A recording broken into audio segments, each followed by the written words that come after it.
sa sitio Lower Barangay Bakayan, unong ka container sa illegal imported cigarettes ang nasakmit sa mga otoridad.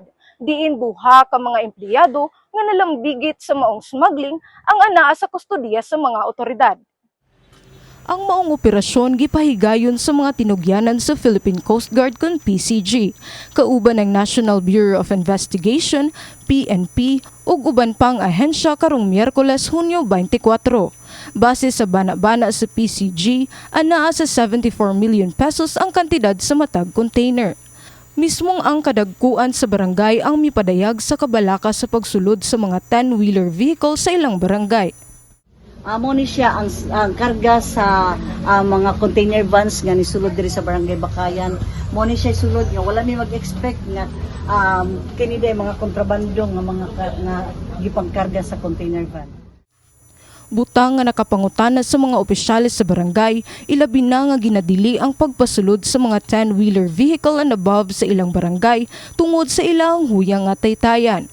Mao kini ang gipadayag ni Kapitan Jeneline Layson. Dili gyud ta mag-expect nga inani gyud di ay ka problematic ang barangay kung daa di ay ni maabot nga mga inani nga mga kontraband. Gawas sa unom ka mga container nga adunay illegal imported cigarettes, laing duha ka mga container ang nasakmit sa Pier 3. Gituuhan nga ang mga nasakmit karong adlaw konektado sa operasyon kagahapong adlaw Hunyo 23. Diin adunay 15 ka mga container van ang nasakmit sa PCG sa Pantalan, nga gibana-banang moabot sa 23 ka containers ug mibalor og 1.7 billion pesos.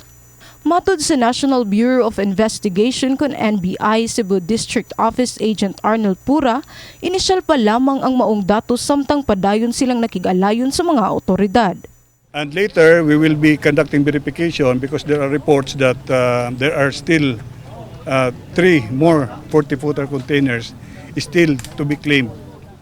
Dugang ni Pura, bisa nakakuha na og impormasyon gikan sa duha ka driver, dili usa sila mo pagawas og dugang impormasyon aron dili maapektuhan ang nagpadayon nilang follow-up operation. Samtang gipadayag sab ni Captain Jerome Lozada, Station Commander sa Philippine Coast Guard Central Visayas, sa pagkakaroon padayon ang investigasyon kung kinsa ang nanag-iya sa maong mga containers. Wala pa matumbok sa mga investigador kundi gikan ang mga kargamento, apan ilang gamiton ang mga numero sa mga container aron ma-backtrack ang gigikanan niini.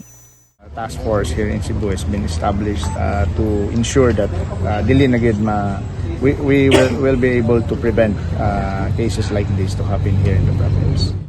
Padayon karon nga gisusi sa mga otoridad kung usara ba ang tag-iya sa mga nasakmit nga container. Posible usab nga atubangon sa mga responsable ang kasong economic sabotage, agricultural smuggling ug kalapasan sa tax o customs duties. Kini si Genevieve Etang, PITcom intern alang sa MyTV Cebu.